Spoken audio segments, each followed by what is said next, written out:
क्या काला जादू से किसी का रूह चुराया जा सकता है, किसी को अपना बनाया जा सकता है या फिर किसी का आयु चुराया जा सकता है? हाँ दोस्तों, आज मैं ऐसी एक तमिल हॉरर काला जादू वाला मोस्ट अवेटेड मूवी तंत्र को एक्सप्लेन करने वाली हूँ। असल में जादू तो होते हैं, किसी की अच्छाई के लिए यूज़ किया जाए वो होता है वाइट मैजिक, और किसी की खराब या फिर बुराई के लिए यूज़ किया जाए वो हो जाता है ब्लैक मैजिक। मतलब ये डिपेंड करता है आपके ऊपर, आप इसे कैसे इस्तेमाल करेंगे। जी हाँ दोस्तों, आज हम इस कहानी में बहुत सारे काला जादू के बारे में जान पाएंगे। तो चलो ज़्यादा देरी ना करते हुए कहानी की ओर बढ़ते हैं। कहानी की शुरुआत में एक बूढ़ा आदमी रात को जाते वक्त एक लड़की को पेड़ के ऊपर मुर्गा खाते हुए देखता है। अब ये सीन तो बहुत ज़्यादा भयानक था दोस्तों, मैं क्या बताऊँ। अब ये सीन देख के तो वो आदमी डर के मारे भाग ही जाता है और सीन सीधा शिफ्ट हो जाता है कुछ साल आगे, जहाँ पे रेखा नाम की एक लड़की को दिखाया जाता है जिसे आत्माएं दिखाई देती हैं। और तो और जन्म देते वक्त उसकी माँ का देहांत हो गया था, जिस वजह से उसका फादर उसे पसंद नहीं करता था। उसकी 3 दोस्त थे जिनका नाम था तेजा, वासु और शैली, जिनमें से तेजा और रेखा एक दूसरे को बहुत ज़्यादा पसंद करते थे। तेजा का माँ एक प्रोस्टिट्यूट थी जिनका कई साल पहले देहांत हो चुका है, जिस वजह से तेजा बचपन से छोटे मोटे काम करके अपनी पढ़ाई चलाता है। अब रेखा को ऐसे आत्माएं दिखाई देती थी, लेकिन उसके ऊपर कोई भी विश्वास नहीं करता था। अब उसके बारे में तो उसके दोस्त लोग जानते थे। तो एक दिन तेजा और वासु उनके मामा शंकर के पास जाके इसके बारे में बोलता है। वो कुछ एग्जाम्पल्स दे के बोलते हैं कि काला जादू से अच्छे और बुरे काम किया जा सकता है। अब रात को रेखा जब सो रही थी, अचानक से कुछ आत्माएं उसे जगाती है। तो वो नींद से उठ के एक कब्रिस्तान चली जाती है और सुबह उठ के उसे जो थोड़ा कुछ भी याद था वो गांव के एक मौलवी को जाके सब बोल देती है। फिर वो मौलवी उसे एक तावीज़ बांधने वाले थे कि उन्हें कॉल आ गया और तावीज़ बांध नहीं पाए। तो रेखा अपने कॉलेज के लिए निकल गई। अब फिर से रात को सोते वक्त अचानक से कोई रेखा से खून मांगता है और वो नींद से उठ के अपने पैर पे कट लगा के एक ग्लास खून भर के खिड़की के पास रख के फिर सो जाती है। जब सुबह नींद से उठ के देखती है वो ग्लास खाली मिलता है। ये तो मुझे बहुत ज़्यादा अजीब लगा। इवन रेखा को तो कुछ याद भी नहीं होता है। जिसके बाद मौलवी आके उसे ताबीज़ बांध देता है। इधर तेजा अपने मामा शंकर के पास जाके वो क्यों काला जादू छोड़े थे उसका कारण पूछता है।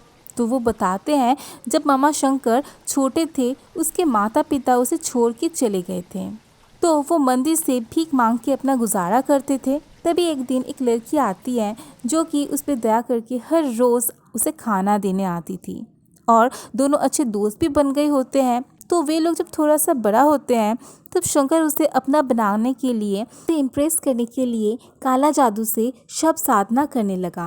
अब एक दिन एक लाश पे जब वो साधना का रिचुअल्स कर रहा था, उसी वक्त वो लाश अचानक से उठ जाता है और वो देख के डर के मारे वहाँ पे बेहोश हो जाता है। जिसके अगले दिन वो लड़की जब उससे मिलने आती है, शंकर उसे सब बता देता है। तो वो लड़की शंकर से वादा लेती है कि आगे से कभी वो ऐसा ना करे। लेकिन शंकर वो वादा तोड़ के उसी लड़की के ऊपर वापस वशीकरण किया था। रेखा जब कॉलेज जा रही थी अपने दोस्तों के साथ, तब शैलू के पीछे एक आत्मा को देख पाती है। जिसके बाद वो शैलू के घर जाके उसे एक पाउडर पे थूकने के लिए बोलती है। फिर एक नींबू उसके सामने रख देती है, जिस पे शैलू के अंदर से वो आत्मा बाहर आके रेखा को मारने की धमकी देती है। तो डर के मारे वो वहाँ से निकल जाती है और बाहर आते ही पाउडर को देखती है, जहाँ पे वो पाउडर खून बन चुका था। अब ये सब रेखा तेजा के साथ जाके शैलू के घर वालों को वो काला जादू के बारे में बोल देती है, जिसका नाम था पाताल कुट्टी। अब तो शैलू को बचाने के लिए उन्हें उस काला जादू करने वाला आदमी का सर काटना पड़ेगा। पहले तो घर वाले ये सब पे विश्वास नहीं करते, पर रात को जब नींद से उठ के शैलू कब्रिस्तान के लिए निकल जाती है, तब तेजा, वासु और शैलू का भाई उसका पीछा करते हुए एक तांत्रिक तक पहुंचते हैं। अब वे लोग तो कुछ कर नहीं पाते, उन्हें तो इन सब के बारे में कुछ पता ही नहीं था। तो वे लोग उस रात को वापस चले आए। फिर सुबह तेजा अपने मामा शंकर को पाताल कुट्टी के बारे में पूछता है, जहाँ पे उन्होंने उसे गंगा जल साथ ले जाने के लिए बोलते हैं। अब फिर से रात को शेलू कब्रिस्तान पहुंचती है और तांत्रिक शेलू को खून से सने हुए चावल खाने देते हैं। तब तेजा को याद आता है कि ये तो वही तांत्रिक है जो मेला में शेलू को छेड़ रहा था, पर शेलू गुस्से में उसके ऊपर थूक दिया था, तो ये तांत्रिक उसका ही बदला ले रहा है। अब तो शेलू का चावल खाने से पहले उसका भाई आके तांत्रिक के ऊपर वार करने वाला था कि तांत्रिक उसे रोक के पलट के उसके ऊपर ही वार कर देता है, लेकिन उससे पहले तेजा उस तांत्रिक का सर धड़ से अलग कर देता है और शेलू बच जाती है। जिसके अगले ही दिन एक सन्यासी रेखा के घर के पास से गुजरते वक्त नेगेटिव एनर्जी फील करते हैं और अंदर जाते ही रेखा की दादी को बोलते हैं कि घर के अंदर खून पीने वाली बुरी आत्मा का साया है और जल्दी ही रेखा के सामने बहुत बड़ी मुसीबत आने वाली है। अब रात को फिर से रेखा के सोते समय कुछ आत्माएं जगाती है और फिर वो अपना खून खिड़की के सामने रख के सो जाती है। जिसके अगले सीन पे हम बिकटी नाम का एक तांत्रिक को देख पाते हैं जो कि राजश्री नाम की औरत को ढूंढते हुए गांव में आया है, जहाँ पे हमें पता चलता है कि बहुत साल पहले राजश्री नाम की एक औरत रहती थी, लेकिन काला जादू की वजह से वो मर चुकी है, लेकिन उसकी बेटी रेखा अभी भी जिंदा है जो कि कॉलेज पे पढ़ती है। तो अब बिकटी रेखा को पहचानने के लिए कॉलेज के रास्ते के बीच में नींबू रख देता है, जहाँ पे रेखा अपने दोस्तों के साथ कॉलेज जाते वक्त वो नींबू पे पैर रख देती है और उसी वक्त तांत्रिक उसे पहचान जाता है। अब रात को वो तांत्रिक उस नींबू के ऊपर काला जादू करते ही रेखा के कमरे में एक किन्नर का आत्मा आके उसे घसीटते हुए एक रूम से बाहर ले जाने लगती है, लेकिन भगवान का शुक्र है उसके हाथ पे भगवान का फोटो आ जाने से वो आत्मा भाग जाती है। तो सुबह होते ही रेखा मौलवी के पास जाके सब बोल देती है, जहाँ पे वो मौलवी उसके ऊपर कुछ मंत्र पाठ करने लगते हैं और एट द सेम टाइम वो तांत्रिक फिर से उसके ऊपर काला जादू करना शुरू कर देता है, लेकिन मौलवी की वजह से वो असफल हो जाता है। अब रात को जब मौलवी कहीं जा रहे थे तब एक आत्मा आके उन्हें जान से मार देते हैं।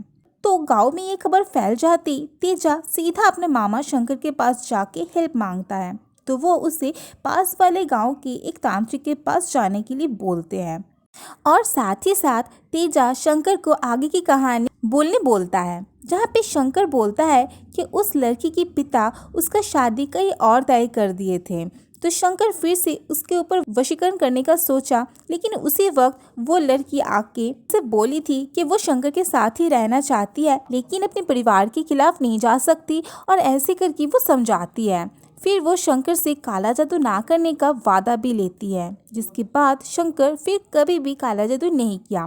फिर तेजा उस पास के गांव वाले पंडित के पास जाके ये सब बोलते ही वो एक यज्ञ करते हैं और उधर उसी वक्त विकटी भी रेखा के नाम का एक पुतला बना के उस पे काला जादू का रिचुअल शुरू करता है, जिसकी वजह से रेखा की तबीयत बहुत ज़्यादा बिगड़ जाती है और खून की उल्टियाँ होने लगती है। इवन उसके मुँह से बाल भी निकल आता है।